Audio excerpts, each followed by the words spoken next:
Part 2. Remove obstacles.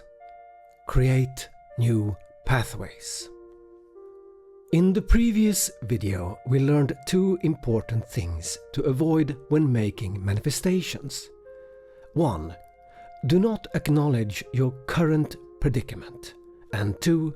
Avoid using specifics, especially specifics that carry a negative charge.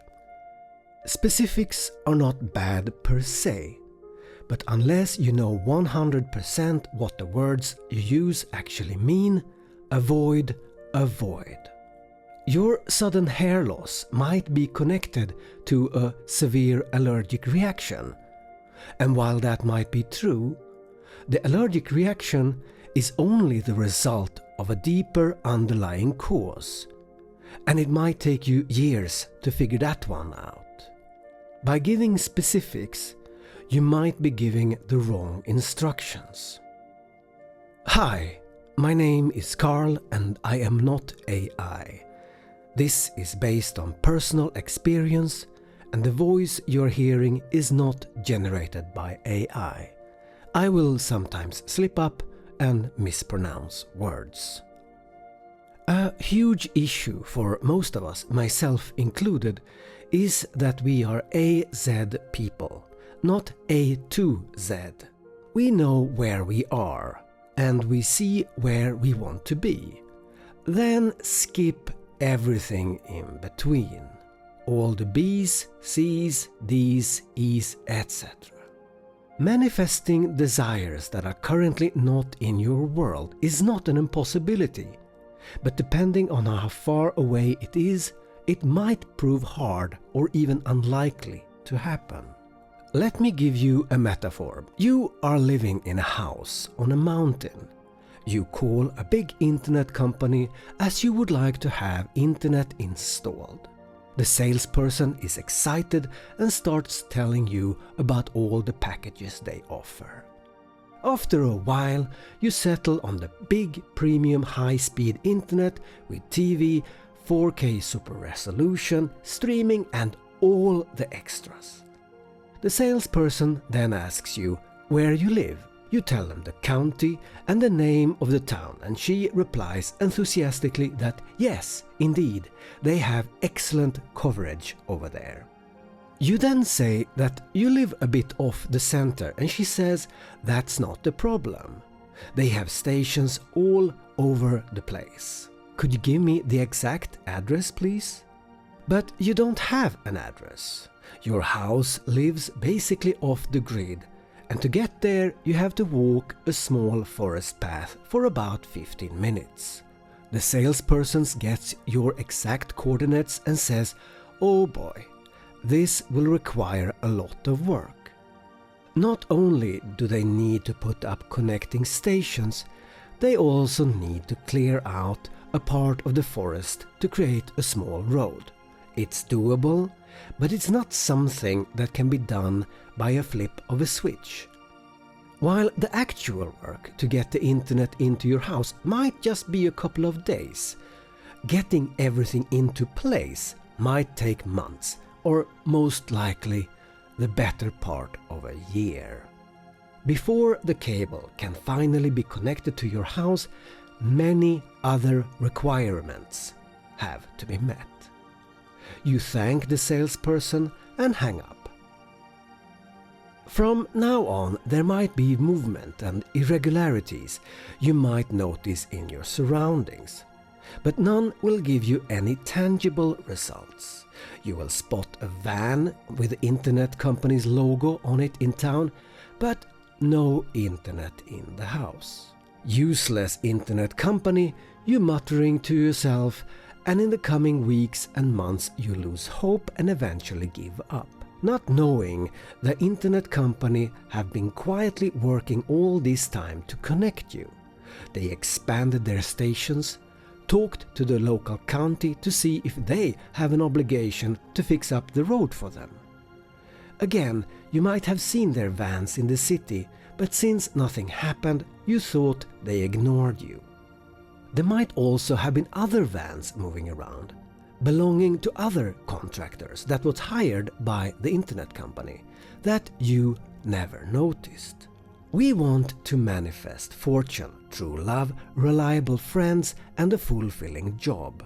Yet maybe the infrastructure of any of those things are not there. You manifest for a couple of weeks, then give up, feeling this technique is useless. Reshaping your current reality will be done by the universe, but it might need to lay down fundamental tracks before anything can happen.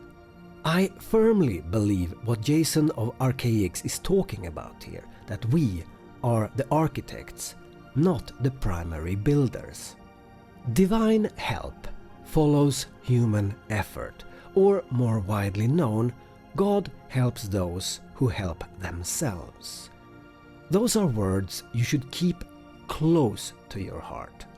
You contact the internet company telling them that in the next week you have asked some people to clear out the path to your house, making it easy for the technicians to put up their stations.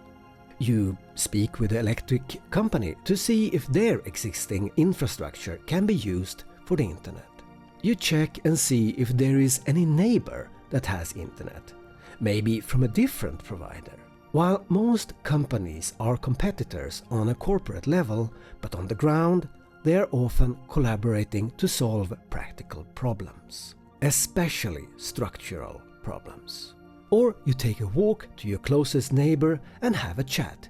Maybe he had a similar problem and found a completely different solution. Not only does actions like this speed up the process, you will also be involved with the development. So when you see a van with a strange name on it, you know that, aha, this is one of the companies that prepare the work for my internet. What I'm saying here is that if there is already an existing structure for your goals to come true, it will be easier for things to manifest. This is part, but only part, of the reason why people who are rich have an easier time collecting more riches.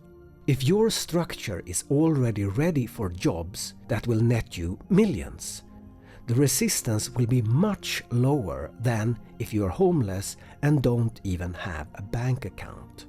The solution to speed up manifestations begins by breaking it down, A to Z.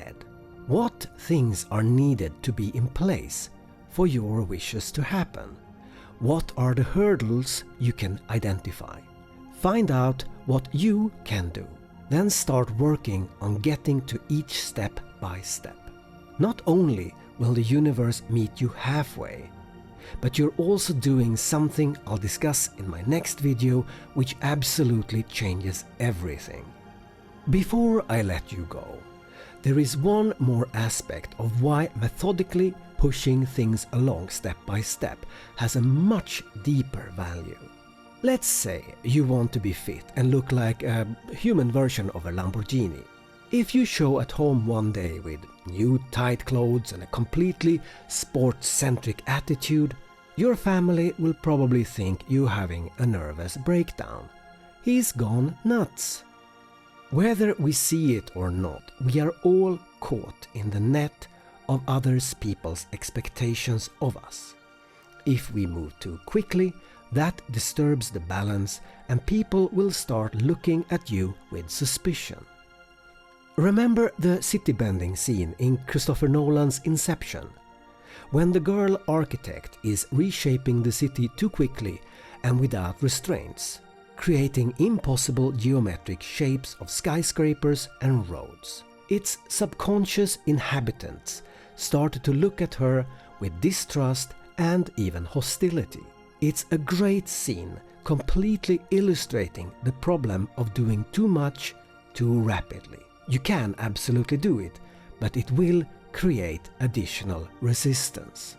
But if you, during the span of a couple of months, go from your old flabby self with second-hand clothes and worn-out shoes to a tighter fit, better figure and attitude, people will not just start cheering you on. Some might even join you. Now, the universe is looking at you with favor and will cover the path you are walking on with rose petals. Breaking inertia might be the single most powerful force in the universe. By thought and will alone, you are creating something that did not exist a moment ago. But we'll get to that in depth in the future. When you move your physical body towards your goal, the universe will open doors for you.